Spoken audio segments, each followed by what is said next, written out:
bonjour à vous et bienvenue sur cette troisième soirée. Merci d'avoir suivi cette conférence que l'on a commencée depuis plusieurs jours, la conférence Et Dieu créa les étoiles. Aujourd'hui, je voudrais partager avec vous ce thème, une bonne image de lui. Avant d'aller plus loin, mettons-nous un petit moment, prions ensemble. Seigneur, nous nous présentons devant toi. Ce que nous voulons faire, c'est vraiment comprendre ta parole, recevoir ta parole pour que nous puissions grandir, pour que nous puissions changer, être transformés, pour que simplement nous puissions être comme tu veux que nous soyons, Seigneur. Nous voici en ce moment-là, Seigneur, ceux qui écoutent, moi qui parle, Seigneur. Fais en sorte que, Seigneur, même ceux qui écoutent à d'autres moments, que l'esprit que tu veux transmettre, la parole que tu veux transmettre, puisse les atteindre dans le nom de Jésus. Parce que tu es un esprit vivant. Tu es vivant et ta parole est vivante. Elle est là pour vivifier les âmes, vivifier les personnes qui sont mortes, les esprits desséchés. Tu es là pour vivifier, ramener la vie. Ramène la vie dans ces personnes, dans le nom de Jésus. Amen. Alors, une bonne image de lui. Pour commencer, j'aimerais commencer avec une petite histoire. La petite histoire, c'est deux hommes qui font le bien, deux hommes qui aiment aider ceux qui sont dans le besoin, qui aiment investir pour aider les plus démunis, pour aider ceux qui ont mal, des personnes qui sont gentilles, souriants, des personnes qui aident. Par exemple, la petite dame qui traverse dans la rue, deux personnes qui font exactement la même chose. Ils font le bien, deux hommes bons. Mais à la fin, il n'y en a qu'un seul qu'on retrouve au ciel. Pourquoi? Quelle est la différence entre ces deux hommes? Deux hommes qui sont bons pourtant, ils font les bonnes choses. La différence, c'est que un, il a Jésus. Et c'est ça le truc le plus important. Le point central de tout ce que nous sommes, de notre chrétienté, de notre foi, c'est Jésus. C'est cela qui fait la différence dans nos actions, dans nos actions. Vous voyez, les deux, ils font la même chose. Les deux, ils sont bons. Mais à la fin, ce qui a compté, c'est que l'un a Jésus, l'autre, il ne l'a pas. Et c'est ce qui a fait la différence. En même temps, cette petite histoire, elle me fait voir autre chose. C'est que ces deux hommes, quand ils sont nés, ils ne sont pas nés directement super bons. Ils ne sont pas nés avec directement la volonté de vouloir faire le bien. Mais c'est en grandissant, ils ont compris une chose. Il fallait s'améliorer. Ils ont compris une chose, qu'ils devaient s'améliorer, qu'ils devaient grandir, qu'ils devaient changer, qu'ils devaient devenir meilleurs. Ils ont compris cela. Et c'est pour cela qu'ils ont entrepris ces choses-là. Nous, en tant que chrétiens, cette volonté de nous améliorer devrait être encore plus forte. Pourquoi? Parce que nous comprenons que déjà, nous étions pécheurs. Et maintenant, nous sommes devenus chrétiens. Nous sommes devenus justes. Mais nous comprenons aussi que notre nature pécheur, avec cette nature pécheur, nous faisions des choses mal. Et maintenant, comme nous sommes justes en Christ, nous devons nous améliorer, être meilleurs que ce que nous étions avant. Nous devons être meilleurs. Nous voulons être meilleurs. Comme l'homme normal, n'importe qui, dans sa vie, il veut être meilleur. Il veut être meilleur à l'école, il veut être meilleur dans son travail, il veut être un meilleur mari, il veut être plus gentil, il veut faire plus de bien. Chacun cherche à s'améliorer. Mais pour le chrétien, ce désir de s'améliorer devrait être encore plus marqué, d'être meilleur. Et il est marqué chez nous, on le voit, on le ressent, on le sent chez nous aussi, que quand les choses, on sent que je ne peux plus être comme ça, je ne peux plus aller dans cette direction-là, je ne peux plus faire comme ça, je dois m'améliorer. Mais le truc, c'est comment s'améliorer? Comment s'améliorer? Et c'est pour cela que nous avons besoin d'une bonne image de lui. Parce que s'améliorer, vers quoi? S'améliorer pour aller dans quelle direction? Quand ce qui a changé en nous, comme je l'ai dit en premier, c'est que c'est Jésus. C'est parce que Jésus est rentré en nous. Il y a eu Jésus rentré en nous. C'est Jésus qui vit en nous, qui a fait la différence. C'est ce qui fait la différence entre les deux hommes bons. C'est parce qu'il y a Jésus.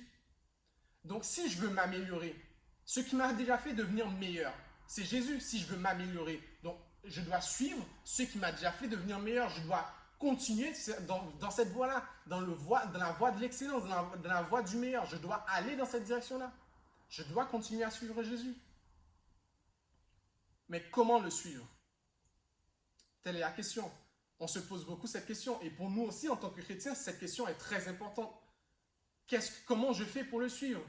Et même d'autres, ce qui m'a fait beaucoup rire, c'est que même d'autres disent, mais pourquoi j'aurais à m'améliorer? Parce que dans un sens, je suis déjà sauvé, j'ai été sauvé, maintenant, genre, je vais rester là, à l'équilibre.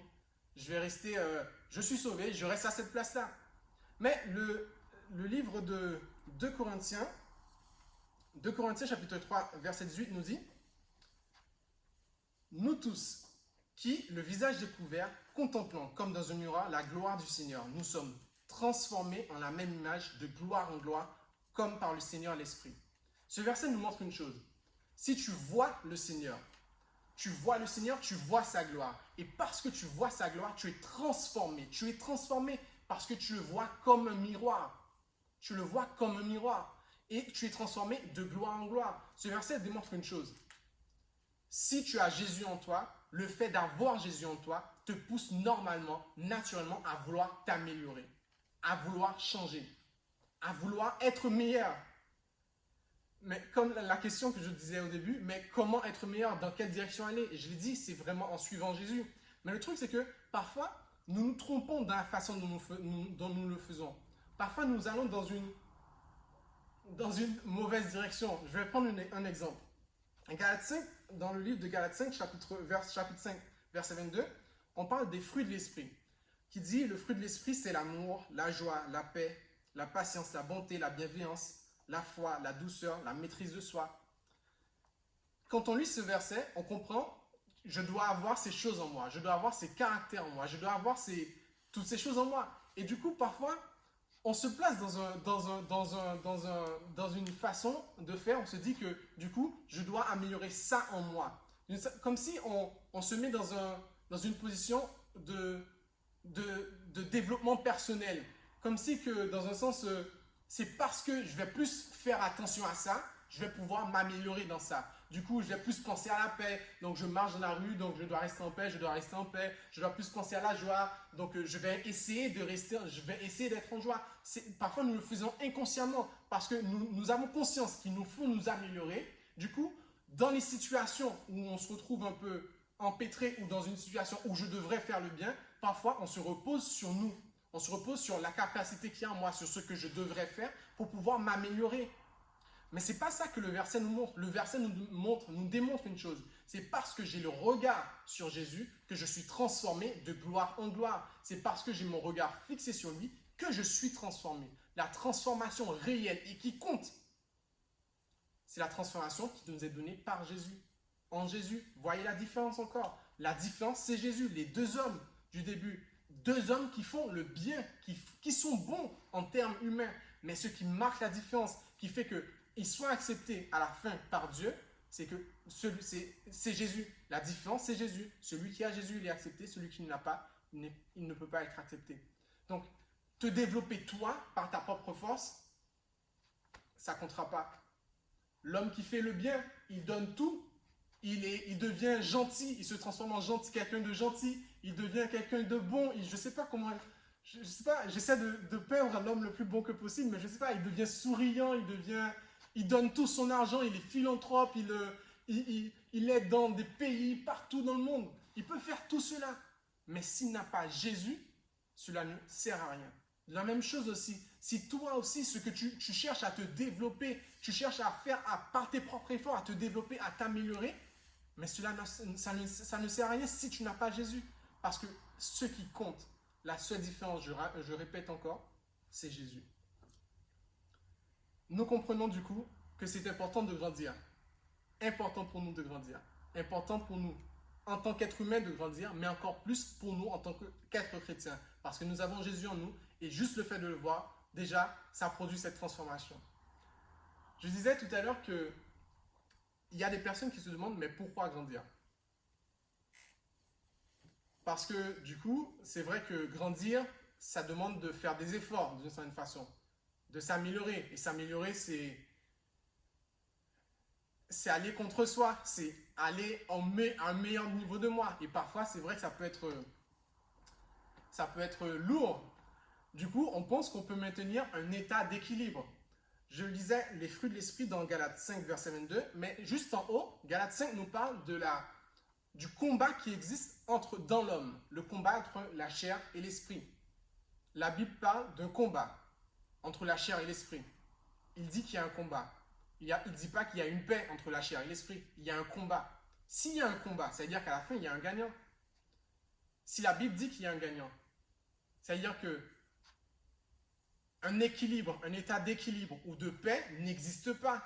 Il n'y a pas un moment où l'esprit et la chair vont venir signer un traité de paix entre eux et dire c'est bon, équilibre maintenant. Cette personne, du coup, il a décidé d'être en équilibre, il a décidé de rester comme ça, du coup c'est bon, on va le laisser comme ça. Non, ça n'existe pas. Si l'esprit ne grandit pas en toi, c'est la chair qui grandit en toi. Donc ça veut dire ça, tu ne peux pas rester en équilibre, tu ne peux pas ne pas vouloir grandir, parce que si c'est en Dieu, si c'est Dieu qui t'a sauvé, si tu as compris, c'est parce que j'ai trouvé Jésus, et c'est ça qui a fait la différence en moi, c'est ce qui m'a sauvé, ce qui m'a changé. Donc tu veux rester changé, tu veux rester sauvé, et pour le rester, il faut que l'esprit continue à grandir, parce que si l'esprit ne continue pas de grandir, c'est la chair qui grandit, parce qu'il y a un combat. C'est pas parce que genre tu as décidé de tomber. C'est pas parce que je sais pas, c'est pas parce que tu as décidé de foncer dans le mur. Non, c'est parce qu'il y a un combat en toi, un combat entre la chair et l'esprit. Que tu le veuilles ou non, il y a ce combat.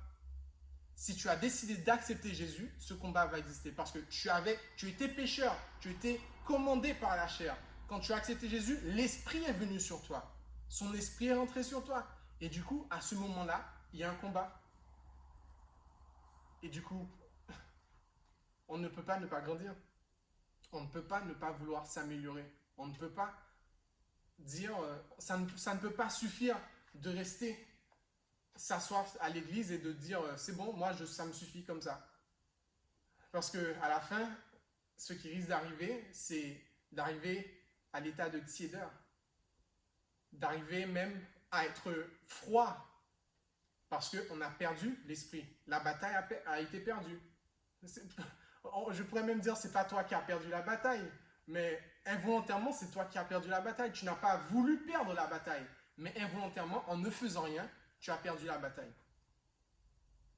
Il nous faut grandir. Il faut que l'on grandisse. Il faut qu'on s'améliore. Et s'améliorer, comme je l'ai dit au début, on va s'améliorer pour aller vers quoi? Aller vers Jésus. Il faut suivre cette image-là. Mais Jésus, regardons Jésus. Qu'est-ce que Jésus a fait? Jésus, il est venu sur terre, il a changé l'humanité. C'est bon, il est venu, il a fait son...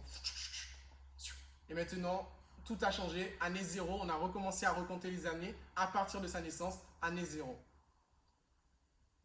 Mais tout le temps qu'il était là, il disait tout le temps, je ne suis pas venu faire ma volonté, je suis venu faire la volonté du Père. Il disait tout le temps, je ne dis pas ce qui sort de moi, mais je dis ce que le Père a mis en moi. Il disait tout le temps, il nous montrait tout le temps que même si quand lui il était là, il ne cherchait pas à faire sa volonté pour s'améliorer et lui faire le bien. Il faisait la volonté du Père pour faire le bien, pour faire les choses correctement. Il allait que dans la direction du Père. Ce n'était pas sa volonté qui comptait, c'était la volonté de son Père. Il avait compris que il avait besoin de regarder à quelque chose d'autre, à quelque chose de meilleur que lui, quelque chose de plus haut que lui pour pouvoir s'améliorer. C'est la même chose pour nous, il nous le démontre. Jésus, lui, il nous le démontre. Si nous devons, ce que nous regardons, c'est lui, suivons son exemple. Son exemple, il nous a montré que pour s'améliorer, il devait aller regarder à quelque chose de plus haut que lui. Plus haut que nous, c'est qui? C'est Jésus. Regardons à son exemple. Regardons à ce qu'il a fait. Regardons à tout ce qui a changé, à comment il a agi, à tout ce qui a changé, à ce qu'il enseigne. Parce que ce que nous voulons avoir, c'est avoir une bonne image de lui. Une bonne image de lui pour quoi faire? Pour pouvoir améliorer. Nous améliorer. L'importance de grandir en Christ.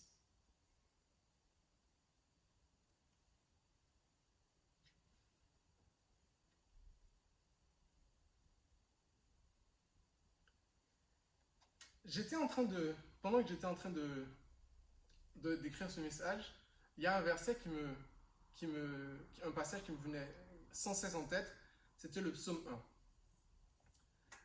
On parle de grandir. Prenons le psaume 1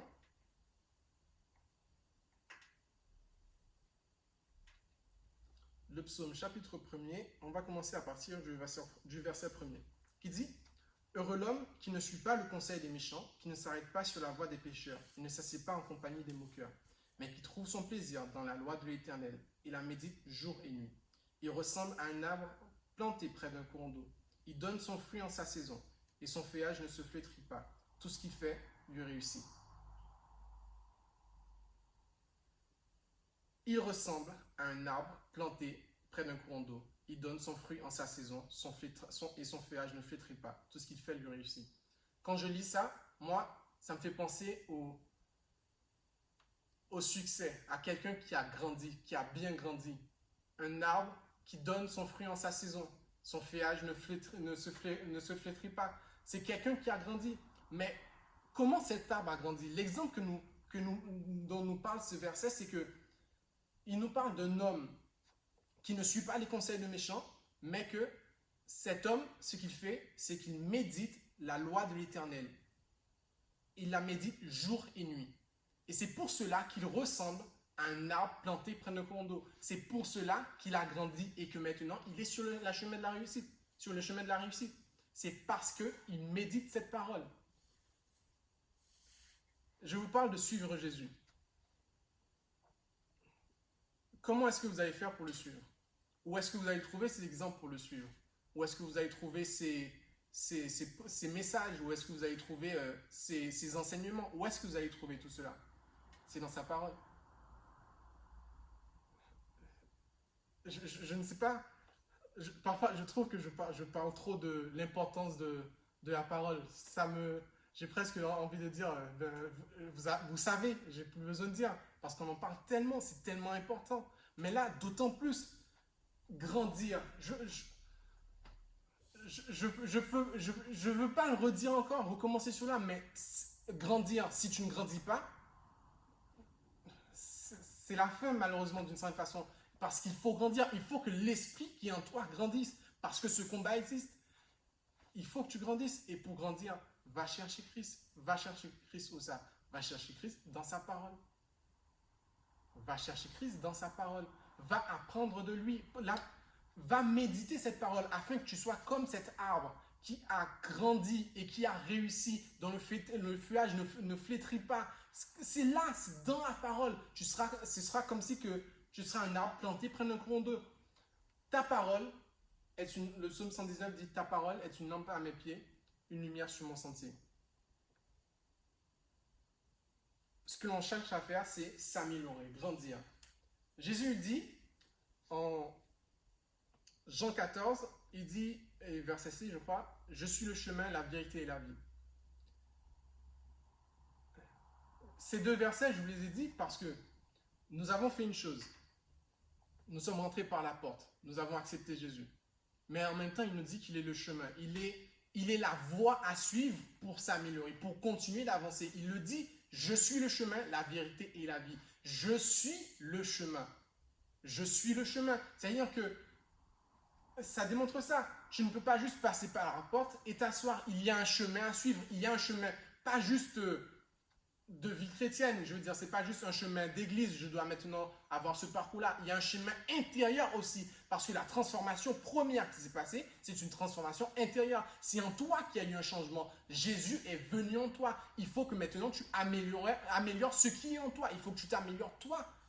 Le chemin, tu dois le suivre pour toi. Le chemin, tu dois t'améliorer toi. Ce chemin où tu t'améliores toi. Tu t'améliores en suivant ce chemin. Pour suivre ce chemin correctement, pour voir correctement ce chemin, pour être éclairé sur ce chemin, il faut la parole. Parce que c'est la parole qui est une lampe à nos pieds et la lumière sur notre sentier. Il faut la parole. Tu ne peux pas le faire sans la parole. En même temps,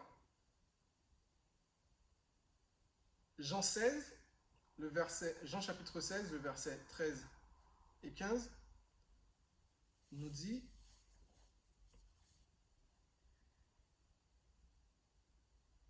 Jean 16 nous dit que, un instant, je retrouve, quand le défenseur sera venu, l'esprit de la vérité, il vous conduira dans toute la vérité, car il ne parlera pas de lui-même, mais il dira tout ce qu'il aura entendu et vous annoncera les choses à venir.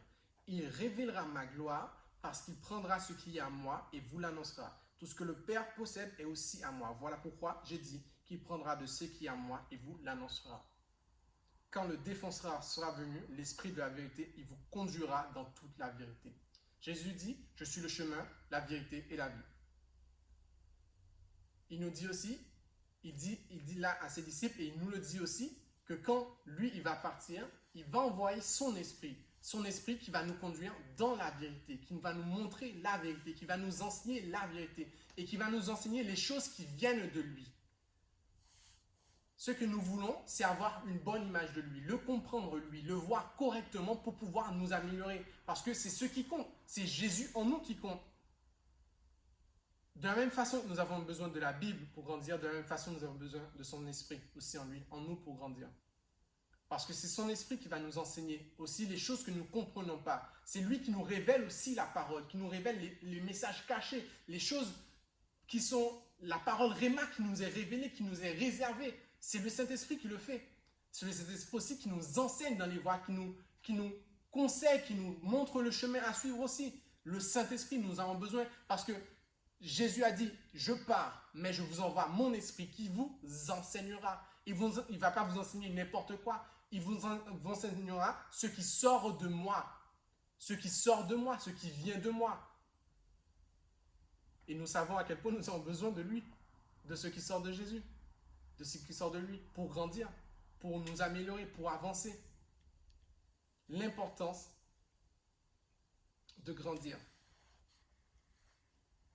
Une bonne image de lui.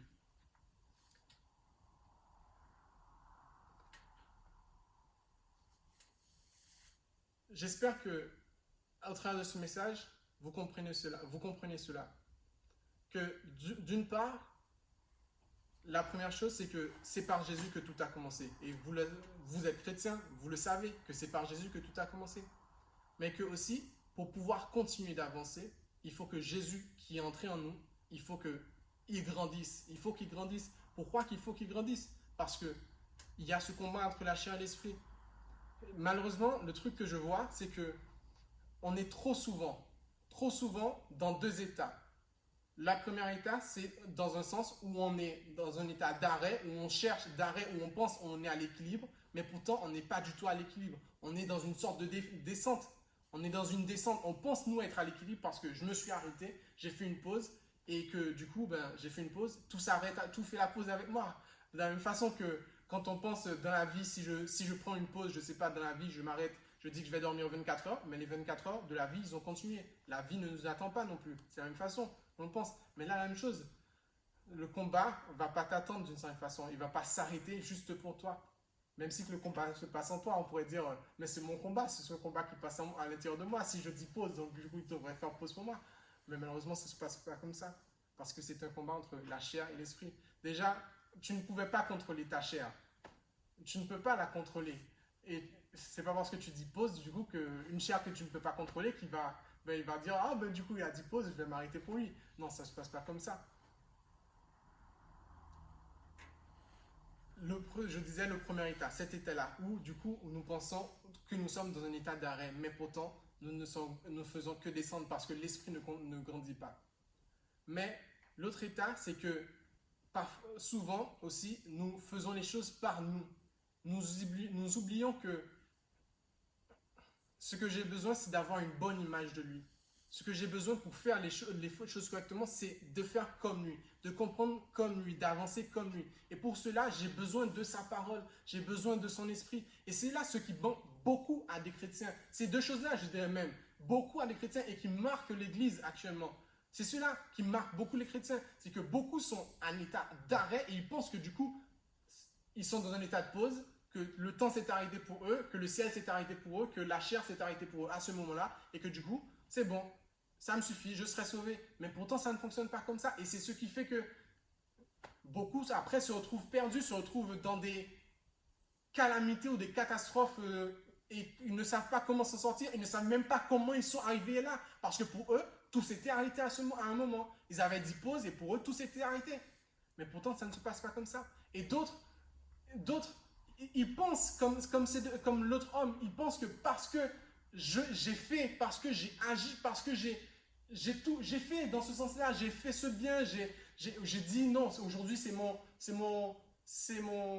mon life moting, je sais plus comment dire, mais mon motto, c'est ce que je garde dans la tête, mon motto, mais c'est comme ça que je pense aujourd'hui. Maintenant, je vais être en joie, je vais être en joie, je vais être en joie, je vais être en joie. Je marche aujourd'hui, tout ce qui va m'arriver, je vais être en joie. Je marche aujourd'hui, tout ce qui va arriver, je vais être en paix. Je marche aujourd'hui, tout ce que je vais avoir, je vais être rempli d'amour, je vais être rempli de joie. Ils pensent que parce que ils ont fait cet effort-là, que du coup, ça produit quelque chose de valable en eux.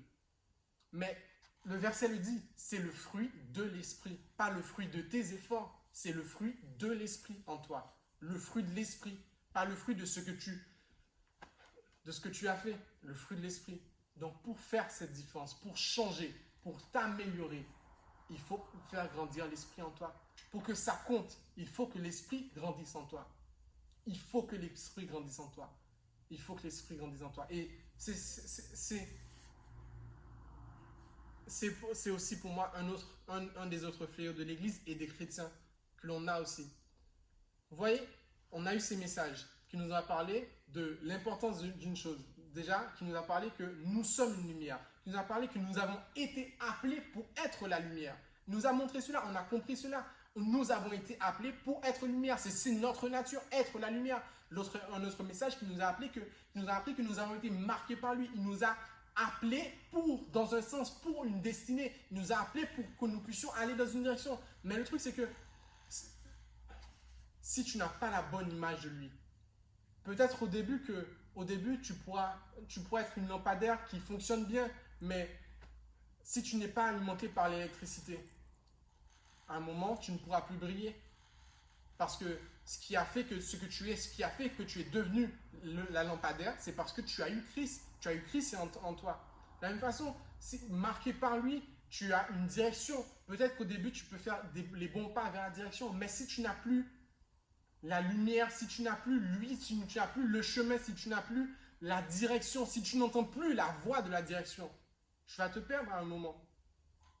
L'importance d'avoir une bonne image de lui, de comprendre qu'il faut grandir en lui. C'est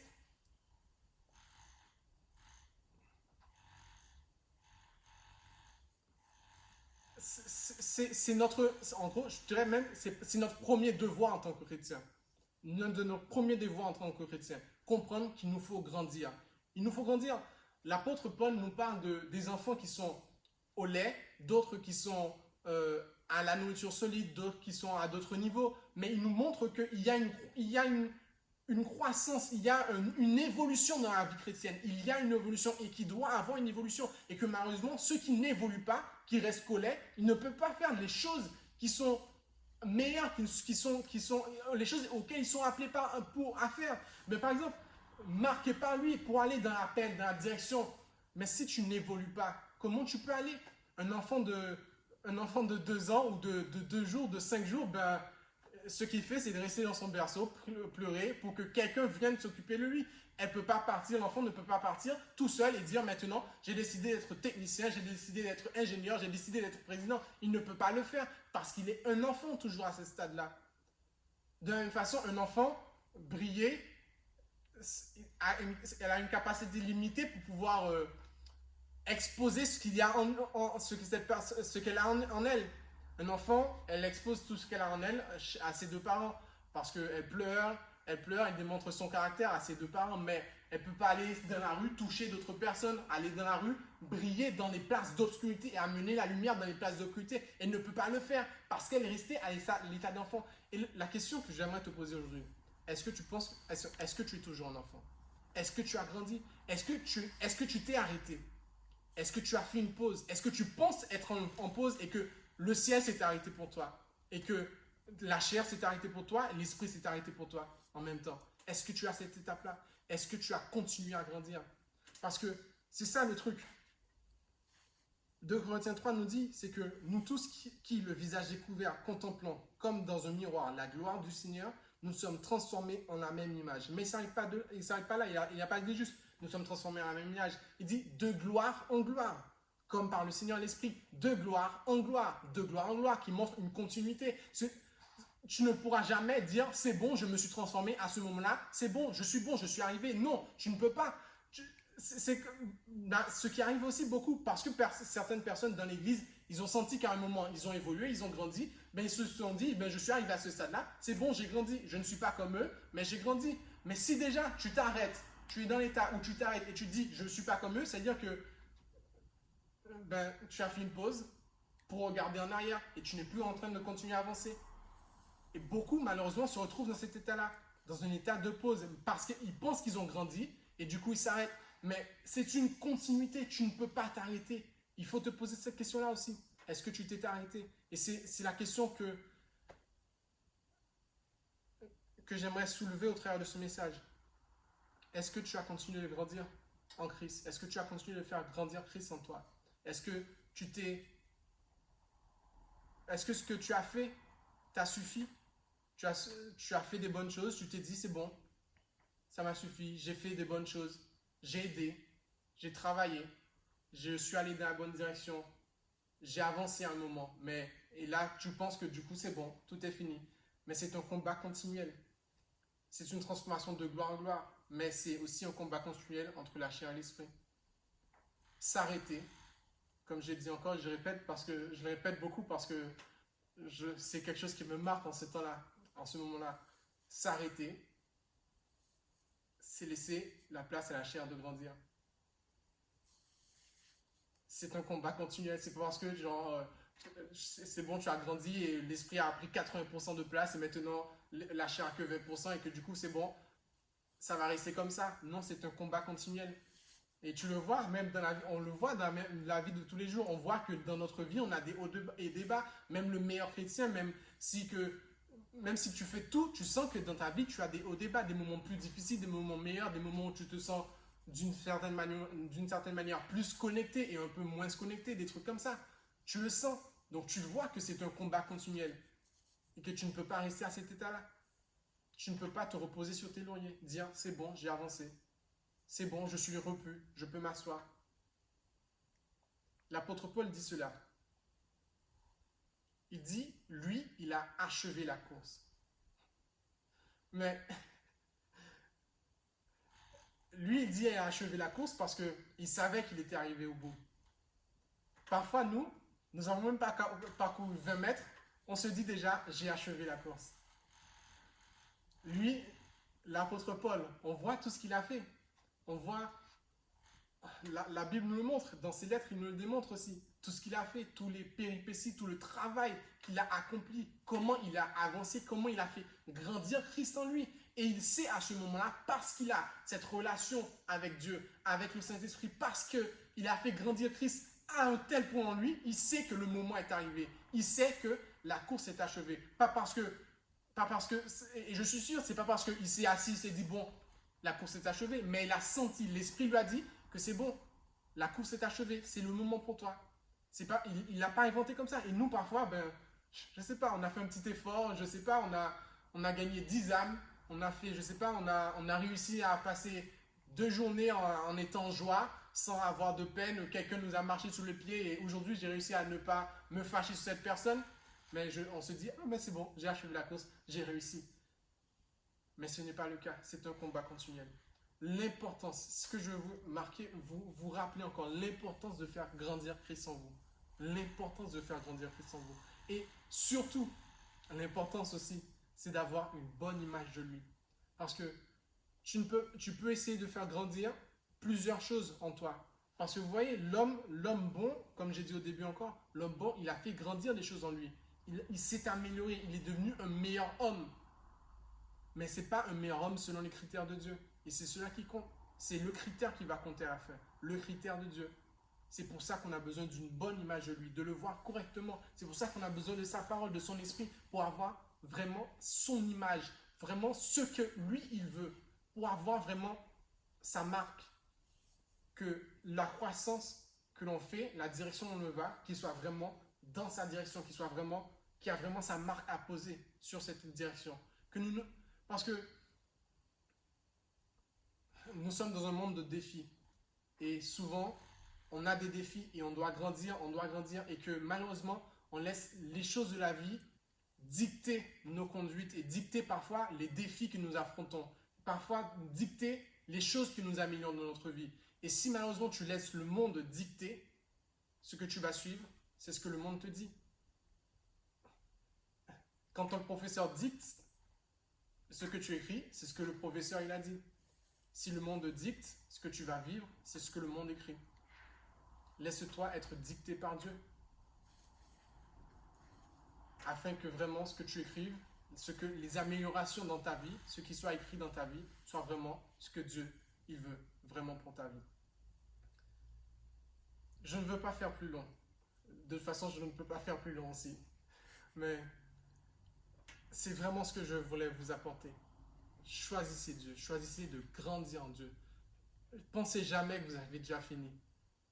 Attendez d'être au niveau de Paul pour pouvoir et d'avoir cette connexion avec Dieu, cette relation avec Dieu, pour pouvoir et laisser le Saint-Esprit vous dire que vous avez fini aussi. Ne mettez pas de vous-même, ne dites pas de vous-même que vous avez fini, que c'est bon, je suis arrivé à un moment. Et surtout, ne vous arrêtez pas. Le combat ne s'arrête pas pour vous. Ne vous arrêtez pas. Vous devez continuer à grandir. C'est sur cela que nous devons changer énormément en tant que chrétiens. Nous devons grandir et avoir une bonne image de lui, grandir de la bonne façon. C'est ce qui doit marquer la différence et c'est ce qui va faire la différence. Si tu changes l'intérieur, tout l'extérieur va changer. Si tu améliores l'intérieur, tout l'extérieur va changer. Tout comment tu vas agir, comment tu vas être avec les autres, ça va changer. Parce que l'intérieur, il change. Et c'est ce qui compte, c'est ce que l'Église a besoin, c'est ce que nous avons besoin, de changer ce qui est à l'intérieur de nous, de continuer à grandir en nous. De jamais penser que c'est bon, j'ai atteint le but. De jamais penser que c'est fini. De jamais penser que je suis arrivé au bout. De jamais s'arrêter. Surtout de ne jamais s'arrêter. Ne t'arrête jamais. Le combat ne s'arrête pas pour toi. Tu dois continuer à avancer. On va finir par la prière. Seigneur, voici les paroles que tu as portées. Je te dis merci. Merci déjà parce que tu as parlé. Merci déjà parce que tu as enseigné.